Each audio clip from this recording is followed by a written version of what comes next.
Good morning, good afternoon, good evening, wherever you are in the world. It's a pleasure to have your company as always. And well, since last week, a lot has happened, not just on track, but off it as well. But don't worry, over the next hour or so, we'll try and cover as much of it as possible. The recording date is Tuesday, the 31st of May. My name is Harry Benjamin. Joining me as ever is Crash MotoGP editor Pete McLaren and, of course, former Grand Prix rider and British champion Keith Huewen.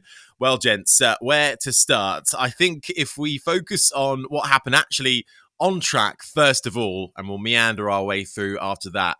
Keith, I think we have to, first of all, dive in and give it up for our rookies and our youngsters on the field, particularly, of course, Fabio Di Giannantonio, Marco Bezzecchi, Luca Marini, too, in one of his strongest weekends so far this season. Di Giannantonio sticking it on pole. What were they eating this weekend?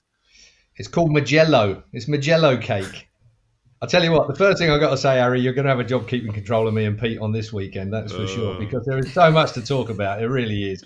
Okay, I'll try and stay in line with what you want us to start off with, just to try and keep you happy. But Mugello is the thing, isn't it, at the end of the day? But what a disappointment from a trackside experience. 45,000 people on the day, that's all. Nobody there. Massive ticket prices. Weather forecast was looking a bit iffy. Valentino Rossi not racing, even though he was there as a legend. And as it turns out, two of his bikes were on the front row of the grid as well. So that's pretty indicative of where they're going with that team in future. But Mugello brings out the magic in Italians generally. And you've got to say that it was, I think, the first place we ever saw Digi hit the podium was at Mugello, if I remember correctly. He was at Moto3. He just suddenly came out the box and was just brilliant at Mugello, just stunned everybody, and went on and did it as well in Moto2. So I think he's got that great muscle memory. And sometimes at a racetrack, when it's as tight as it is, and we know how tight things are, that little extra piece comes from being in love with a place like Mugello. It brings out something very, very special. I've said it so many times in the past. It's like home Grand Prix. It's the Italian, it's a major Grand Prix. It's the one everybody wants to win.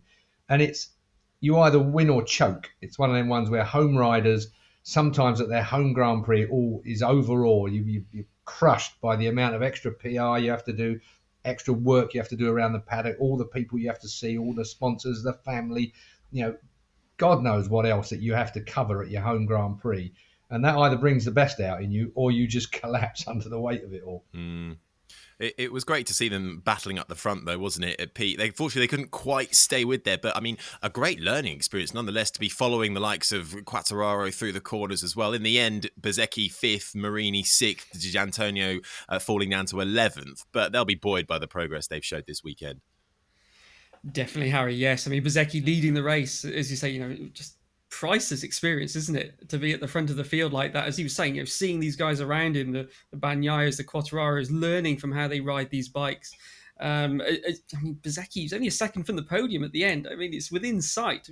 Fantastic boost for him. So let's see what he's going to do this weekend. Di Giannantonio seemed to have he suffered with the tyres, it seems. That's why he dropped back. So not great for him. And then looking even further back, not obvious, but Darren Binder, second best Yamaha. I know we're going to get onto RNF later, so we won't go there, but, superb performance for him. He thought that was his best race. So there was so many rookies and young guys that really rose to the occasion. Perhaps that damp weather in qualifying, and it just, as Keith was saying, some people will rise to the occasion, take the risk. Some will choke. Those guys really, in those really treacherous conditions, it was those rookies at home, the Italian guys, that all-Italian front row. Shame the fans weren't there to see it. But yeah, a big weekend for the young guys. And yet, again, Suzuki absolutely imploded again. Both riders out of it again. No more Suzuki at the end of the year. It's looking like they're struggling to get every single race under their belt at the moment. But I mean, I don't know whether I'm going to go across your cooking list here at the moment. Keith, I was about to say, this is the time for your free reign. Go for it. 226.6 miles an hour over the weekend by Jorge Martin on the Pramac Ducati. I mean, how bloody good was that to start with as well? Just to sort of whet everybody's appetite. He must have got a good slipstream to get that as well, because I didn't get near that again during the course of the rest of the weekend. But 226.6 miles an hour. it's worth spending. Well, is it worth spending the amount of money they wanted trackside to watch that on its own? I don't think it is actually. They went mad, Mugello, didn't they, with the cost of ticket prices? But I'll stop.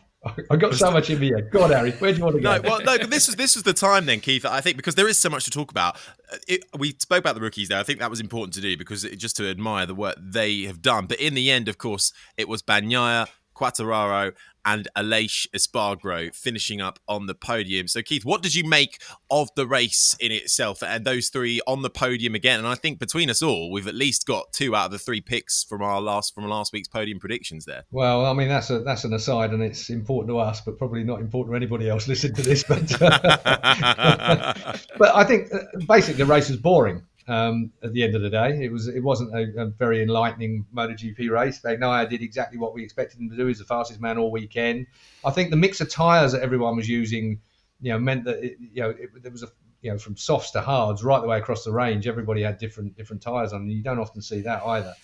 I think the fact that the weather temperature dropped quite significantly on race day compared with where they were earlier on in the week as well. And these things make a massive difference to the way the setup is. But from a race point of view, Aleix Espargaro, I mean, Aprilia are clearly there. And with their new satellite team coming next year, you mentioned we wait until RNF, Pete, a minute ago, but RNF obviously going the Aprilia way. I'm scratching my head with Yamaha. I do it every single year. I do not understand their style of management. I really don't. I don't understand. Either they have zero money allocated, they're just ticking over with the budget for MotoGP. But their whole plan has just been blown out the water. RNF have gone with Aprilia. There'll be a good reason for that. The Aprilia is on the ascendancy. The Yamaha seems to have flatlined for the last 2 or 3 years. They have effectively ruled out Toprak Razgatlioglu coming into a factory team now, because there's no way that Kenan Sofuoglu, his manager, is going to sign him to some late coming team. Well, there isn't going to be a late coming team, because I think that Lynn Jarvis has already said that they're not going to run a satellite team and all the rest of it, which just, I struggle with the commitment the Yamaha seem to be making. They don't seem to be. We've heard lots of talk over the last couple of years, and they've got great test riders. Jorge Lorenzo at one point, Cal Crutchlow at another point. Nobody's getting used. Nothing's being, dramatically improved anywhere. They put their latest fairing on for Quartararo, and he threw it away for the race and went back to the old one because it was a million times better. And look where it put him in the end on the podium. And we've said it before again. Without Quartararo, Yamaha will be absolutely nowhere. Do you know? I mean, I have no substantiation for this, no knowledge at all of what's going on. But if you were looking in from the outside, you would say that Yamaha were lining themselves up to do the same as Suzuki, to leave the sport. It has that kind of feel about it that there doesn't seem to be that massive commitment you need to push to the front again. It's almost like they're completely relying on Quartararo, and nothing is coming through from the factory at the moment, including a satellite team, which has got to be crucial. It's got to be a crucial element to have, 4 good riders out there making it happen. Having said that, KTM, of course, decided that that's what they were doing with the Tech 3 team when they moved away from Yamaha, and KTM picked up Tech 3 and so filled the gap that there was there for Guy Coulon and Hervé Poncharal. But now there's a big bun fight going on, isn't there, where they're trying to shovel one of their number one men back into Tech 3, and he's turned around and said, no chance. Miguel Oliveira isn't having any of it. He said, no, I'm not going to Tech 3. Bit of a smack in the ear hole for Hervé Poncharal and Guy Coulon, I've got to say. But, I don't think we're seeing from Tech 3 what we might have done if they'd got one rider that was fully experienced in MotoGP. They've got 2 fairly new guys in MotoGP that, despite the fact they're quality guys, you quite often find yourself at sea when they're trying everything in the box to try and make it work for them. And at the end of the day, they probably don't quite have the experience to make those adjustments, to make those changes that they need to those factory KTMs that Tech 3 are running to get the best out of them and the riders. I mean, it's a bit of a nightmare. And you can almost understand why KTM might want to get Miguel Oliveira back there to sort it all out. But Miguel's having none of it. He says he's talking with other people. Wonder where that's going. Because there isn't anywhere to go. Now that we're 2 slots short. Because I've been trying for all that it's worth this week to get a call in to try and get a bit of an underlying feeling for who's taking those 2 spare slots. And at the minute, I'm getting nothing back. Yeah, it does sound like they will just drop to 22, doesn't it? I'm not hearing anything either, Keith. It seems like Dorna would rather, or ideally, they would like another constructor to come in. But we spoke previously, that's very difficult to happen in this short time frame. So, yeah, it looks like it'll drop from 24 to 22 riders. We've we've got Suzuki, we know, are leaving. And then on the eve of this weekend, of course, Aprilia confirmed their 2 riders. So that's an entire factory team now that's done. That's the first factory team that we've actually got complete for next year. But as you say, Keith, that's a big sort of boxes ticked as far as factory rides. Yes, there's a lot of places on the grid, but in terms of factory seats now, there's not that many left. And I think we're seeing the knock on with the KTM situation and Oliveira, where KTM have admitted that, they've got Jack Miller maybe talking to them. They've got Paul Espargaro, Alex Rins. Well, suddenly, if those guys are on the market, you're going to just say, well, hang on a minute here.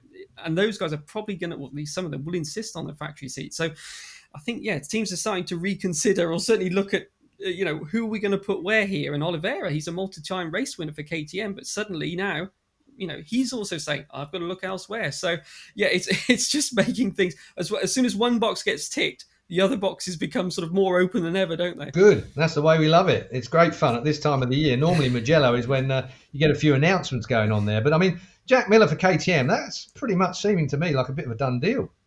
I mean, I've got a real feel for him going to KTM. I think that's, everything I'm hearing, it sounds like that's pretty much sorted out. Of course, a KTM rider, wasn't he, in his Moto3 days? So it would be a bit of a homecoming. They do seem to have long memories, don't they, at KTM? They like to get the guys back that they've had in the early days and that they know they've worked with, they know them. Red Bull love him as well, don't they? They love Jack. You see him on all the Red Bull Motorsports channels. Jack features heavily there, so I'm sure they'll fully support that move. And Akiyaya, of course, his manager, who happens to run the KTM Moto2 and Moto3 team. Long memories. Yeah, there's a lot of good reasons there. Long memories, but short patience, I think, KTM. On Keith, on the Aprilia news, we were waiting for Aleix. We were just waiting for that one to almost be a bit of a formality to re-sign. Were you surprised that Maverick has stayed on for another 2 seasons too? Do you know what? I've got to say it's quite clever in a lot of ways, because that continuity for Maverick will be good for him. He can still ride a motorbike fast, but I think it's more about a team gel. To take that bike forward.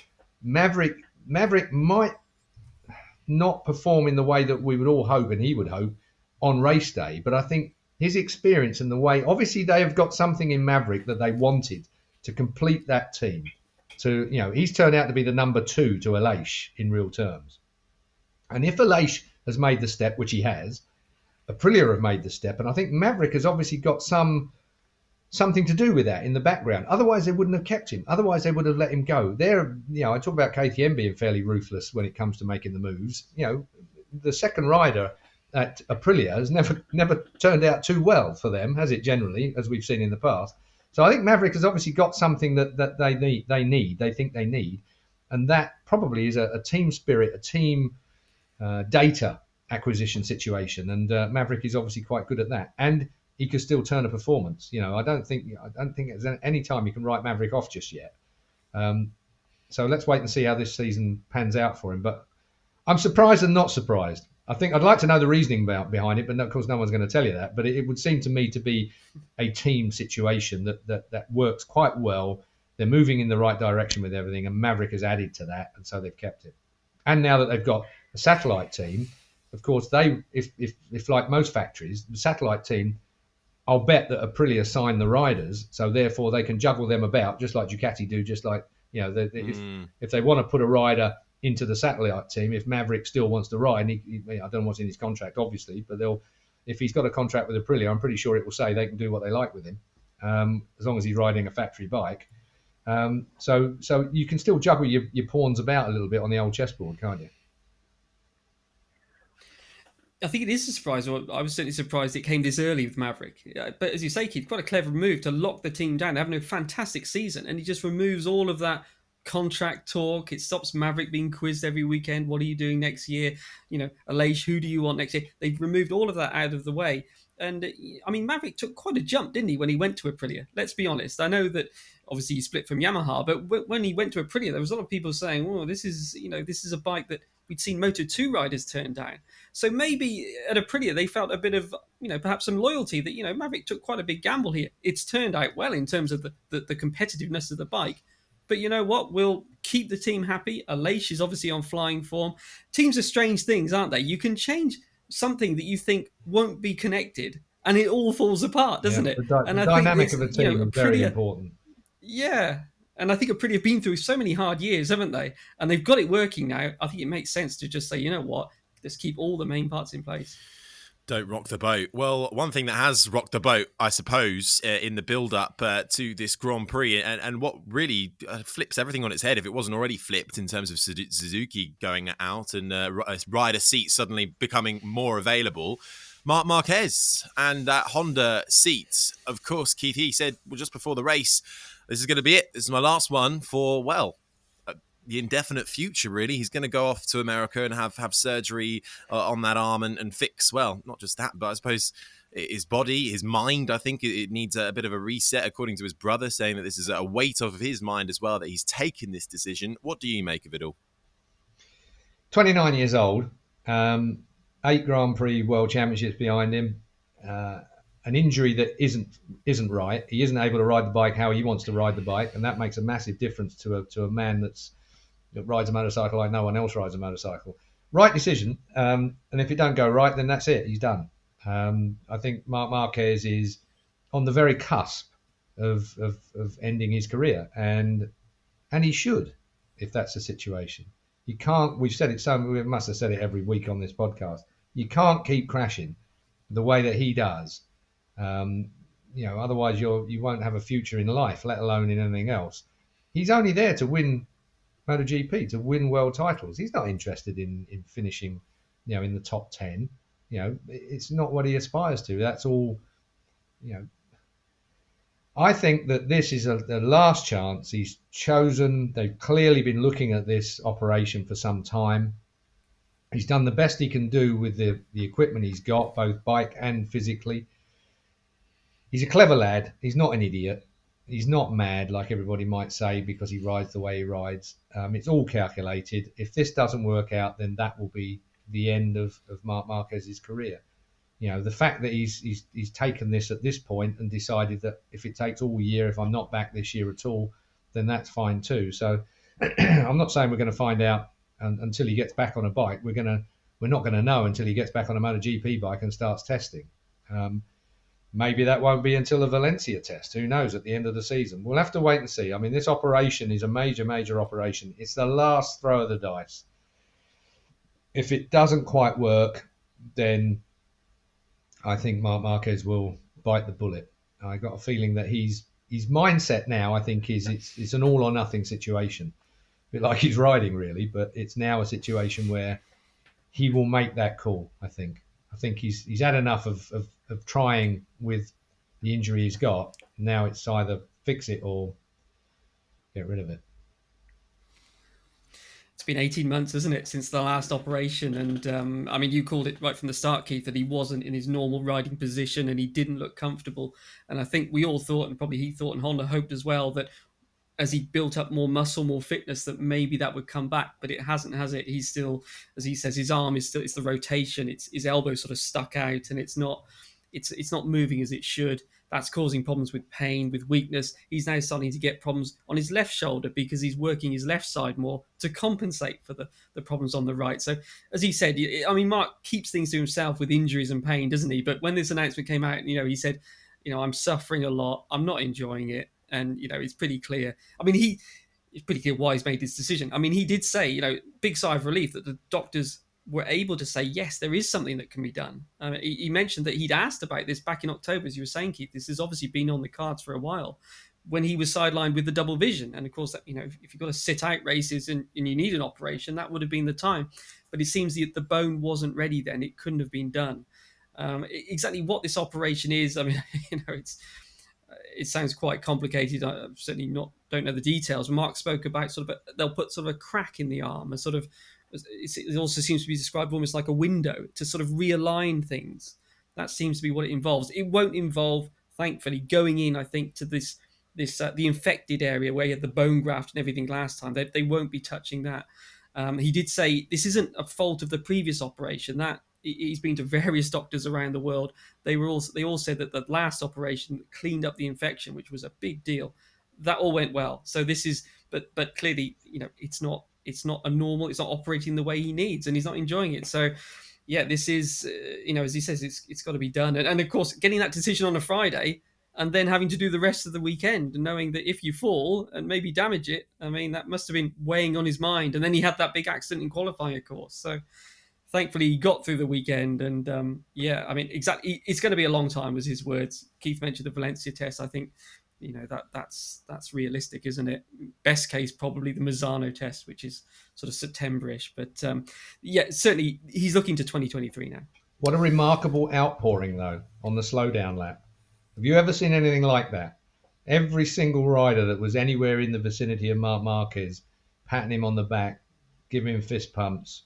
I'm not, as you might have guessed, an emotional man outwardly, but I felt quite emotional about that, watching him ride around there, because that was, every competitor was feeling it for him.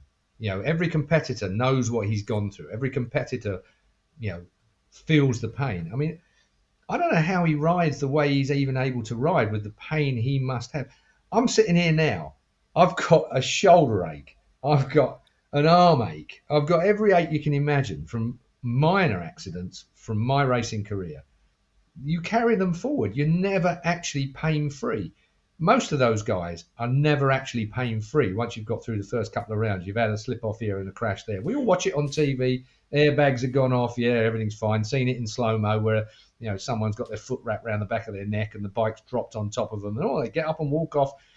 We're immune to what they're not. They're being crushed and battered every single weekend. And you carry those through the year. You're never actually pain-free for the entire year once you started off. So I think that sometimes we've got to get it in context. What he is going through is massive every single weekend. The pain level, the fact that the frustration level that he's going through, trying to make that work the way he needs to make it work. And finally, we've got to the point where it's do something about it or stop completely. And I think that's the point we're at now. And fair dues. I mean, Honda will support him forever. If it takes 2 years, if he wants to come back in 2 years' time, there'll be a Honda there for him. But he'll make the call. 29 years old. He's just beginning to get to the zone. He ain't never going to be worried about money. He's never going to be worried about whatever he worries about. It's all taken care of. His family's taken care of. He'll worry about his brother next rather than himself. Fingers crossed. They managed to fix it and we see the mark of old. But I've got to say, it's a long shot from where I'm sat. Worth saying, of course, isn't it, that even before the arm problems, he'd had 2 major surgeries on his shoulders. He's had the double vision problems as well. It's been multiple things at the same time he's been dealing with. And exactly as you were saying, Keith, Aleix Espargaro, he said, look, Marc is the strongest guy mentally, but everybody has a limit. And it just must, these last few years have been pretty miserable for him. After such a perfect start to his career, really, in MotoGP, wasn't it? From 2013, winning all those years. Okay, the 1 year, 2015, but up until 2019, and then suddenly, bang, everything for the last couple of years has just gone wrong. So, yeah, let's hope that this last roll of the dice, as it seems to be, works, and he can enjoy riding again, as he says. He can win a few races a year. We've seen that already. We saw last year he could have won COTA this year, but he's not enjoying it. He's in pain, and certainly he can't win a world championship riding like this. So, the first thing is to get his enjoyment back, and as he says, the results will follow. So, let's hope the doctors are right and that this will make a big difference. Yeah, well, I think we all wish him the very best and as speedy a recovery as possible for Marc Marquez. But what this does do is it poses an even bigger problem for Honda in terms of, well, who do they bring in to replace him, Keith? And actually, could we see a whole brand new lineup across both teams, the factory and satellite, for next year? Because even with these pains and issues, Marc Marquez has still been the top Honda more often than not. Yeah, that question I saw on Twitter. Where are the aliens? We've run out of aliens. There are none anymore. Who would you consider to be an alien in today's grid? Well, they're all pretty damn good. There's no doubt about that. But there's none of those ones that you look at and go, how does he do that? Like your Marquez, Lorenzo's, Stoners, Freddie Spencer, if you go back that far, Kenny Roberts, if you want to go back a bit further. There are no real aliens at this moment in time. But the great thing about motorbike racing is you just don't know what's coming next. Pedro Acosta. All of a sudden, he's gone Moto3 world champion, looking like an alien on a Moto3.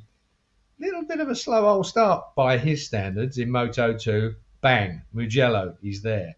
And even though he's something like, I think he's 63 points, slay me if I'm wrong, but 63 points behind. I'll tell you what, based on Moto3 form from the past, if he manages to pick up the pace now in Moto2, he could still win this championship.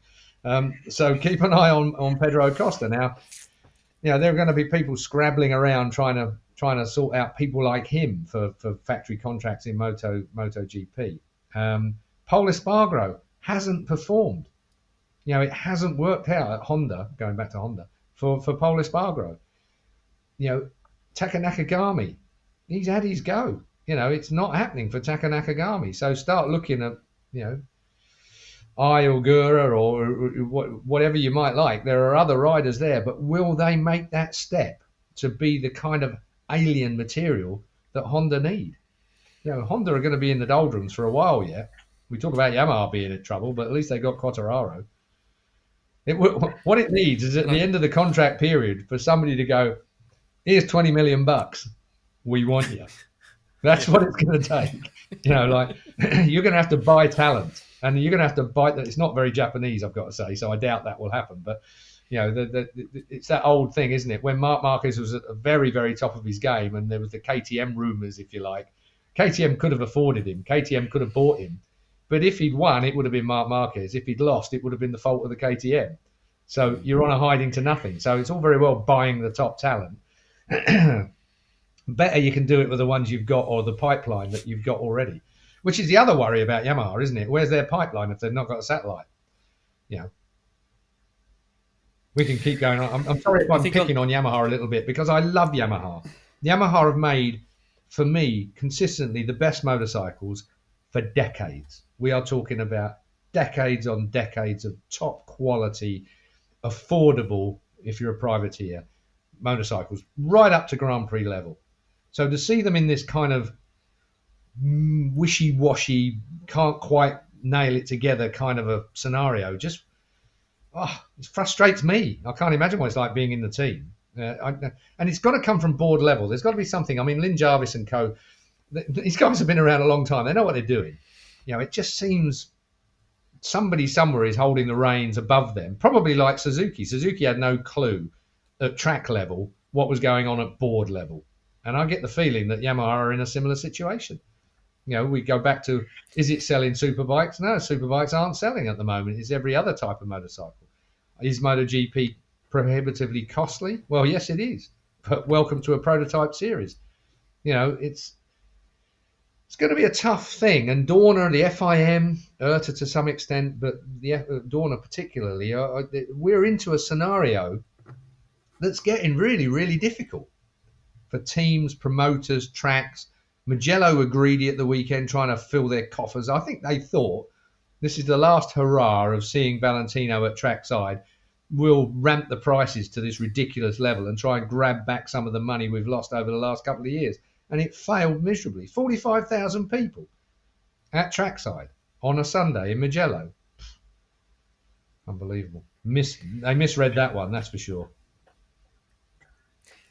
I'll keep it brief, but just on the alien question, I think Quartararo is making quite a case for it. I think if you're looking for the next one, that especially at this track, a top speed track, I thought that was a great ride from him to be, up there fighting with the Ducatis. And on the Yamaha situation, you've got to imagine that it seems like they misjudged the situation with RNF, that maybe they didn't think that RNF might go to Aprilia or go to anyone else. And they were sort of, I think they expected this deal to be renewed. And Razem Razali is obviously not willing to sort of wait around and have his whole future hanging on a Yamaha decision. And he's gone and got basically a 4-year deal from Aprilia, 2 years plus 2, it seems, and really secured his team's future. So, yeah, there's a bit of a misjudgment went on somewhere there back at the Yamaha board, I think. What happens there though in terms of their riders? I mean, I'm presuming he's done after this year. I think we've said that already. But Darren Binder, what happens there? Because performing fairly well against certainly Dovi, but also beat Morbidelli to the line this weekend. Morbidelli once again. Keith, shocker really compared to Quartararo. So it's like every week, isn't it? Really, where there's some sort of we just talk about riders, really it seems, but it's just you have no idea what's going to come next, do you? Well, that's where that KTM ruthlessness that I was talking about earlier, they're short on patience because you've got to make the move, you've got to make the decision. Dovi, I can understand why they signed Dovi. Dovi could have brought something to the table. He could have brought development. He's ridden across the classes. He's ridden really, really good motorbikes. He's been a world champion in the past. Good, safe pair of hands, you would have thought. But it's moved on. This year's moved on. You look at the lap times, the track speeds, and so on and so forth. It's amazing how suddenly you become yesterday's man in that situation. Dovi's done. He has been all year. They've honoured the contract. They've kept him going. They've got no one else to really replace him with, to be frank. But moving forward, I'll be amazed if Dovi is anywhere in MotoGP next year, other than some kind of management role or whatever he might decide to do. Yamaha have got a problem. Morbidelli, nobody really speaks to him. We don't really hear very much from Morbidelli. I mean, that injury that he had, obviously it's affected his performance both mentally and physically. Is that it? I've seen riders in the past where they've taken a fair clattering and they've never really recovered from it mentally. They've never really got back that mojo. And with racing as close as it is, everyone within a second, it takes an over-the-top commitment to grab that last... I was going to say inch, and then I was thinking of Boris's imperial bloody measurement situation. I reluctantly said inch. I meant 20 mil, of course. Yeah. Oh, dear me. I'll tell you what, this could be a ramble now. Let's have 240 pence in a pound again, shall we? And go with 20 shillings and so on and so forth. I actually went through, my kids were asking me about that the other day. They said, what is imperial, Dad? So because I'm old enough to remember the transition to metric, and I remember how difficult it was at school at the time, or not difficult actually, because it's quite a bit easier to count in tens than it is to start talking about 20 shillings in a pound and 240 pennies in a pound. Oh, dearie me. Anyway, back to it. Pinching an inch is what it's all about. and you really, for our non-UK audience, count yourself lucky. Well, yeah. Was that an inch or 20 mil? Someone said to me. 25 mil, isn't it? An inch? I don't know. Fucking me. I didn't expect this wasn't in the show notes. No, it wasn't in the show notes. Sorry about that. But you know me, I do go off at a tangent. But it's one of them things where everybody's got to find that last few mil. It's that last bit of entry on braking. Tapping the throttle a little early. Yeah. It's so fine now at MotoGP. We talk about Moto3, we talk about Moto2 sometimes being close, but MotoGP is incredible considering all the different platforms that these are performing across, from inline, fours to V4s and so on and so forth. Different characteristics of motorbikes, all with the same tyres, different aero, and they're all within, the widest gap is a second, a lap. It's incredible. So people like Dovi, basically, the extra commitment you need, I don't think it's there for him. I don't think he's got the headroom for that now. So you start looking at youngsters who are going to be putting it in, who are going to understand what Marc Marquez did, 8 years ago or whatever it was, when he first changed the whole style. And you suddenly saw the likes of Valentino Rossi having to experiment with Marc Marquez style antics on a motorbike and having to do that. Otherwise, he wasn't going to be able to perform anymore. And old dog, new tricks. He managed to learn some, whereas most people slightly older won't be able to learn them. I've never stopped rambling, as you've noticed. No, but that's why you're here, Keith. It definitely sounds like the funniest troll that I had this week. The funniest troll I noticed on Twitter was, "Who is that granddad?" Yeah, I think I saw that one as well. I enjoyed that. Oh, well, I've got Grandad over here. Pete, yeah, I mean, just to pick up on what Keith was saying, now obviously, Dovi, but again, just to come back on Morbidelli, because I feel like we haven't really spoken much about him, but only because he's not been there. He's been anonymous, and before his incident, maybe there was an argument to say, to go back to our alien chat, that he might have been able to be one of the next ones coming through, but. And I hate to say this, because who am I to say this? But is this him done as well? If he can't get anywhere near to scoring podiums like Quartararo? I mean, the good thing for Frankie is that he does have this contract in place. Yeah, but you could be bought out of contracts, can't you? The contracts in racing don't mean a thing. Yeah, traditionally the Japanese factories they do, okay. With the riders, it's quite, yeah. I mean, potentially he could have been. We've seen examples going back to Dovi in the past. There was the famous example of Stoner came into Repsol Honda. Dovi had a contract that said, you're staying with the team, and they ended up having to run 3 Repsol Hondas. Oh, so they had an extra bike. They had Pedrosa, Dovizioso, and Stoner arriving. So yeah, so I think Morbidelli can feel safe as far as next year, but as you say, Harry, making the perfect point there. I mean, he got on that Yamaha at the same time as Quartararo, and with an extra year of MotoGP experience at the time, and they moved up together. I mean, Morbidelli was supposed to be the team leader, let's say at Petronas SRT, and he was initially, but pretty soon Quartararo starts to emerge. Still, Frankie fought back the second year, great second year on the older bike, but then that injury at the start of last year, it just hasn't happened since. Now, obviously, he's changed teams. He hasn't got his crew around him. He had Roman Forcada, vast experienced guy who was Lorenzo's crew chief.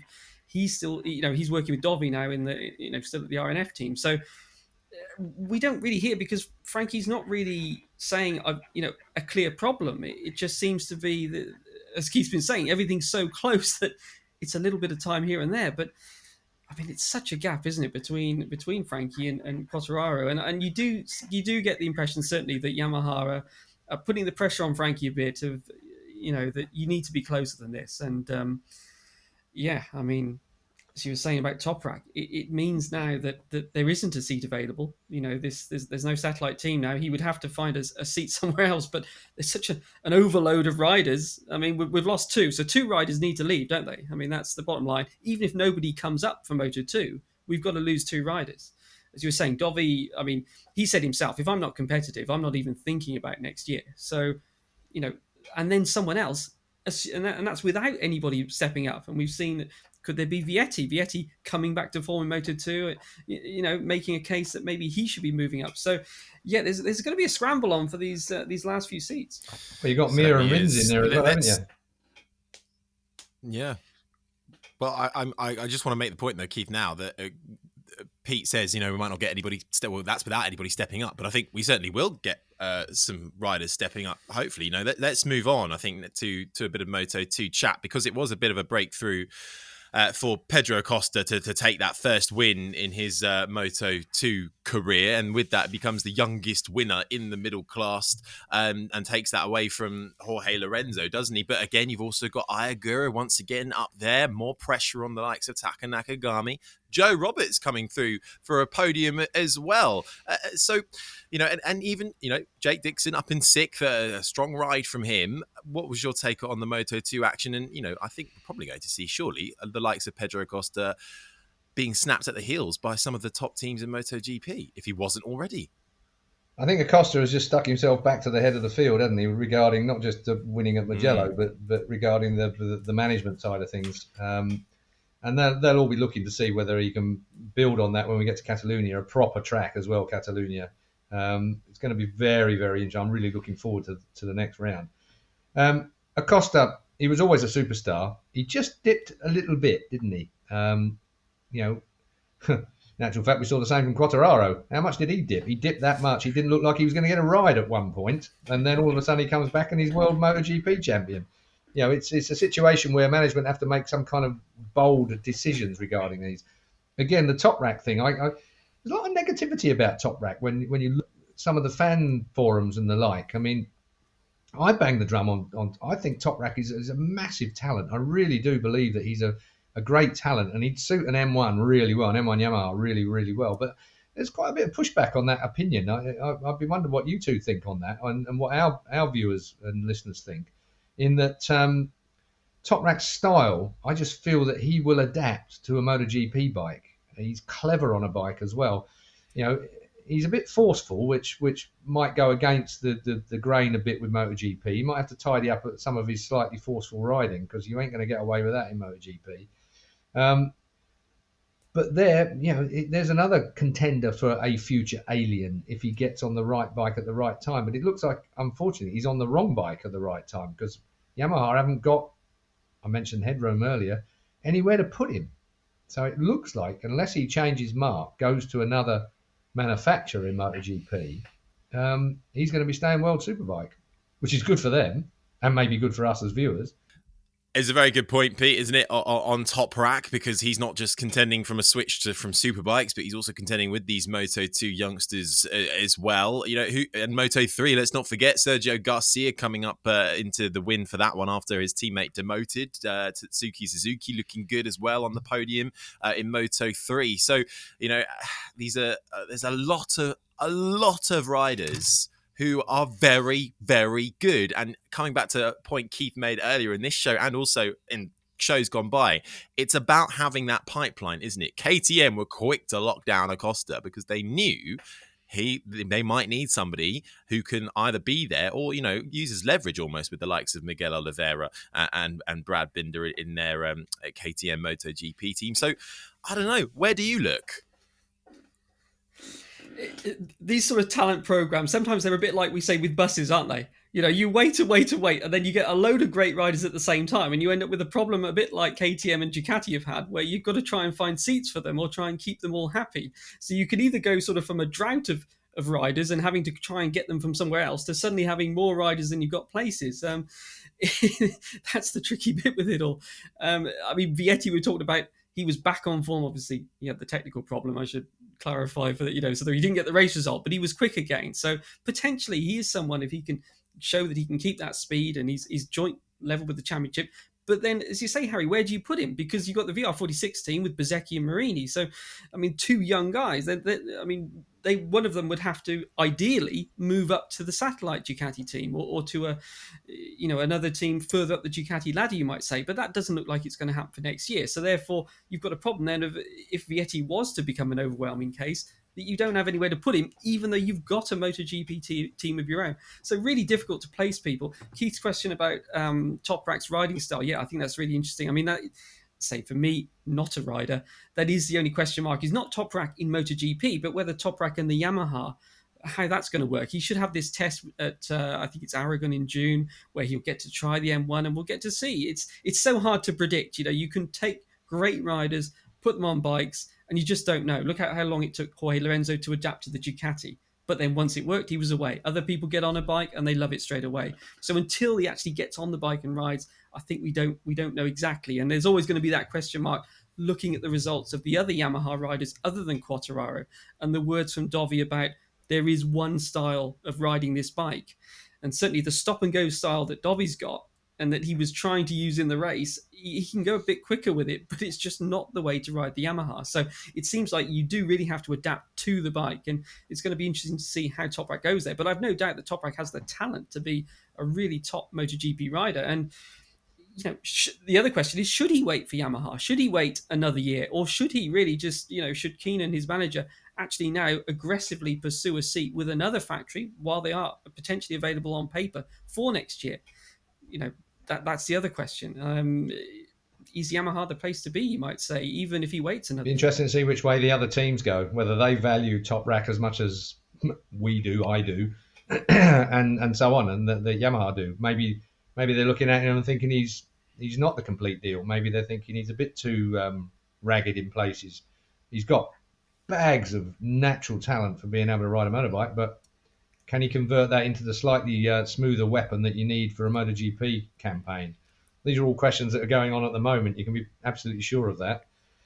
Even though the Isle of Man is a distraction at the moment, there will be a lot of MotoGP guys that are taking some deep breaths and trying to make some fairly heavyweight decisions for the rest of the season and beyond.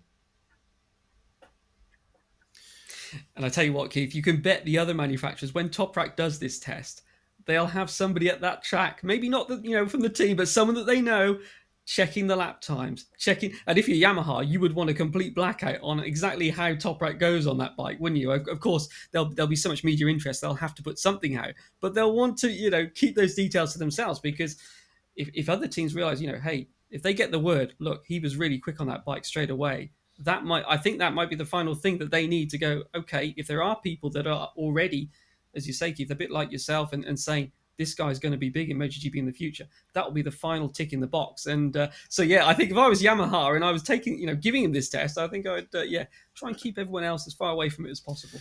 I think we've unfortunately left ourselves with more questions than answers, haven't we? Really, as ever. If you're looking for answers, you've come to the wrong place. We're here to ask them, though.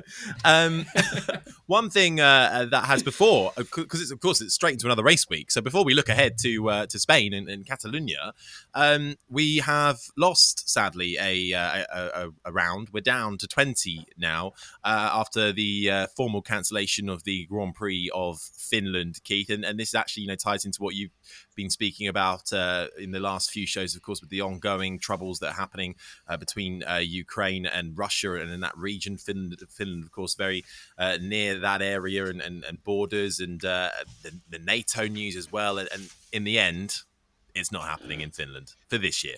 No, and probably a good thing. I mean, it's a good thing for everybody. I think everybody's pretty well worn out already. This 21, Grand Prix series is a long, hard series. Everybody I've spoken to in the paddock says that they're relieved that they're going to get a longer break in the summer.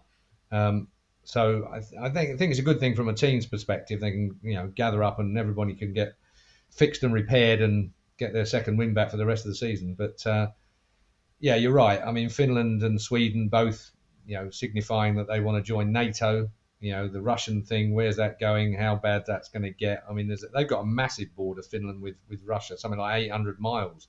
So, politics, big thing. And I'm actually quite glad we're not going there. It's one of them things where it didn't look ready, and I think that we could do without that. So back to 20 rounds. Valencia is still the final round. We're going to have a good series anyway. But of course, there will be riders and teams. I mentioned Acosta earlier on. We're a round down, so therefore 25 points potentially that he isn't going to be out of grab, and that will come into the equation as well. So there will be a significant percentage of the paddock that are sad that Finland isn't happening, purely and simply because they've lost the opportunity for regaining points, if that would be the case.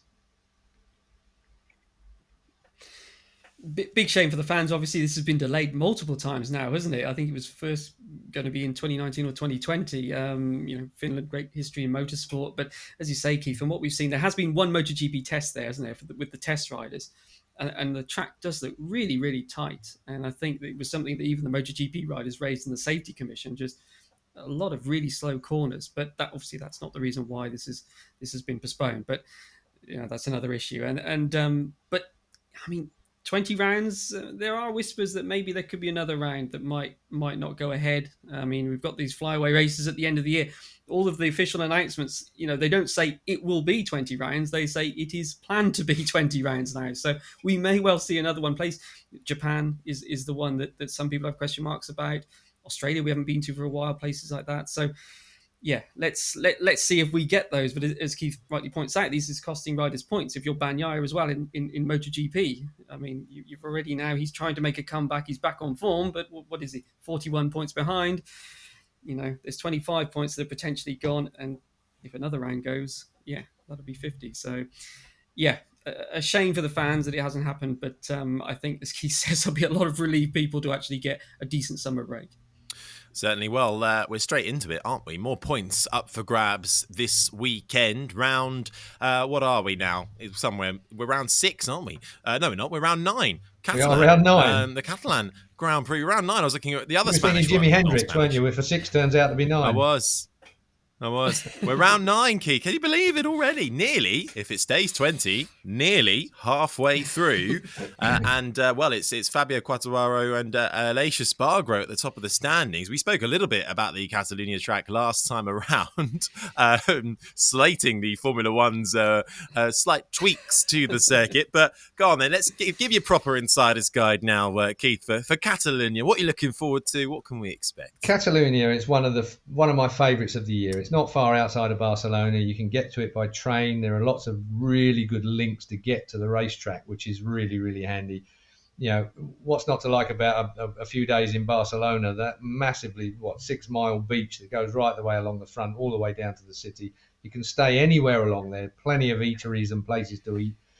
Track itself, I like Catalunya. I like it's got fast front straight. It's got uphill, down dale. It's got a couple of bits and pieces to it that I really like. And those final 2 corners, you have 2009 etched in your mind, don't you? The Lorenzo versus Valentino final few corners. Yeah, we did talk about turn 10. It's slightly better than it was now. But the old turn 10 before, unfortunately, Formula One stuck their chicane in there and we couldn't put the barrier back far enough to make it safe for MotoGP. So they've reprofiled turn 10 again a year or so ago, 2 years ago, and it's pretty good. So the turn 10 into 11, 12, 13, the final corner, works really well. Great place to spectate at. Lots of really good bankings to go and look at. Very, very spectator-friendly place. Great place to ride. We are going to have a very, very good Grand Prix there, I think, this year. I think it's going to be a great Grand Prix. Pete, what are you looking forward to? It's got a bit of everything, the track, hasn't it? But it has got a very long straight as well. So it tends to be known as a bit of a power track. Last year, of course, the Quartararo, the wardrobe malfunction, wasn't it? That was the sort of the big standout moment. The zip coming, undone, and the chest armor going. So we had all that sort of kerfuffle about, should he have been black flagged and everything else. This was it. And Oliveira, of course, went on to win. So, yeah, it's a track that as Keith says, people like it. It produces good racing. It's very easy for fans to get to. I wish the train stop was a bit closer to the track, but other than that, it's very handy, and it's a great event all round. Well, it all gets going this weekend, of course, so make sure you keep crashed on it for all the very latest on that. I think it's time, though, for once again our predictions. Now, people are getting involved as well, so thank you for getting involved in the comments. We do see them, so make sure you keep letting us know who you're going for. Now, I haven't updated the points tally from last weekend. So, Keith, last time you went for Bagnaia, Miller, Quartararo. So you get a point for Bagnaia and Quartararo. So that's 2 in the bag for you. Pete, Bagnaia, Quartararo, 2 points for you. And me, Bagnaia, Aleix Espargaro, 2 points for me. Bastianini didn't come through for us in the end on not the weekend for Bastianini, but that does give us all 2 points each. So, but unfortunately, Keith still leads the way in the standings with 9 points to Pete's 6 and my 5. So, I'll tell you what, though, I'm closing in on you, Pete. I'm coming for you. But forget the points. What are we saying for this weekend? Have I bided you enough time to have come up with a top 3 yet, Keith? It's almost impossible, isn't it? Again, I mean, it's one of them ones where, I always think of turn 5 at Catalunya, because turn 5, I think, is that downhill left-hander that everybody slips off at, and it blows apart any kind of prediction you've ever had. I'm going to go for another Bagnaia win. I think I've got to go for a Bagnaia win. Bastianini is going to be on the podium. It's just a question of whether he's going to be second or third. And Quartararo again. So, I mean, I'm sticking with those 3. I'm going to go Ducati 1-2. So it'll be like I did last time. Okay. All right, then. Strangely enough, so I got a little bit of Suzuki in my head for there as well. Like I was thinking. Ooh. But I'm not going to go there. I'm going to stick with 2 Ducatis and a Yamaha. All right, Bagnaia, Bastianini, Quartararo for Keith. Pete, what you got? I'm going to take a bit of a gamble. I'm going to go with an Aleix home win. Wow. So there we are. Yeah, I'm gonna take the punt. I think if he can qualify a bit better, I think, and just the home crowd thing that Keith's spoken about, I think he could. This is his year. He could rise to the occasion. So yeah, I'm gonna go all in with that. Right. Ballsy. Go on. Quartararo is second, just because of anyone, he seems the most consistent this year. And I think if he can get on the podium at Mugello with that straight, then he can do it again here. And obviously, pretty good last year. And Bagnaia third, because he's the man of the moment, really, isn't he? And so I think I'd like to go on for Bastianini again, but there's only so many places. I think Bastianini's going to keep his tyres in. I think if it's a hot one. Yes, that is. If it's hot, Catalunya and tyres. That's why I'd got him where I'd got him, just because I think that he's the man when it keeps. He don't know how he does it. I really don't, but he keeps those tyres good. You make fair points. I'm still not putting him in my top three. I'm going rogue, I think. Well, I say I'm going rogue. I'm going Quartararo for the win. I'm going Aleix Espargaro for second. But on the podium, he's done me well so far, Aleix. I'm sticking with him. And I'm going to go for a Zarco, third on the podium. Don't know. Did well there last year. Yeah. Went well last time around. He'll be at turn 5. He was my title hope last year. He'll be at turn 5 watching. No. You know what? You got to risk it if you want to try and get up the leaderboard. I've got nothing to lose at the moment, so I'm going for it. So those are my top 3. Well, let us know what your top 3 are in the comments below on social media or wherever you are in the world and watching and listening from. I think we've just about got through everything there. Still so many questions to ask, so many answers to be found. But for now, Pete, Keith, I think we'll leave it there. Thank you very much indeed. It won't be long before we're back, though, with you. Make sure you are tuned in across crash.net for all the very latest news and analysis across the week. And then we shall be back with you right here, same time next week for everything after Catalunya and what that Grand Prix brings for us. Get your questions in, leave them in the comments section or tweet, Instagram and Facebook us. Just search Crash MotoGP, and please do leave us a review wherever you get your podcast, particularly on Apple Podcasts. If you're an Apple Podcast listener, please go and leave us a little review, 5 stars, write something nice, and then happy days. So you do that, and we'll see you right back here next week. Bye-bye.